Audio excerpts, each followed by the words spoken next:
Bupati Pali Heria Malindo bersama keluarga ikut memilih di tempat pemungutan suara 03 Kelurahan Handayani, Kecamatan Talang Ubi.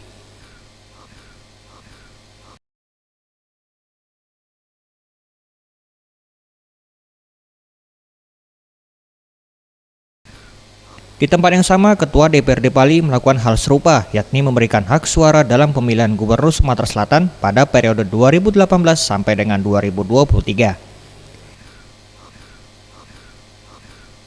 Di TPS lainnya, wilayah Kelurahan Bayangkara, Kecamatan Talang Ubi, Wakil Bupati Pali Ferdian Andreas Lakoni beserta keluarga pun ikut berpartisipasi dalam pesta demokrasi yang digelar saat ini. Ferdian Andreas Lakoni berharap masyarakat Kabupaten Pali agar menggunakan hak pilihnya, karena menurutnya pemilu ini ialah penentuan masa depan Provinsi Sumsel 5 tahun ke depan.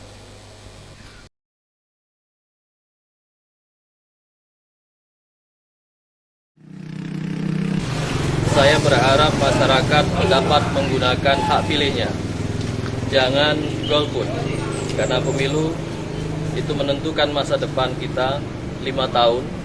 Bagaimana kita menentukan pemimpin ke depan untuk membangun daerah Provinsi Sumatera Selatan, khususnya di Kabupaten Gunung Salabang, Pematang Hilir.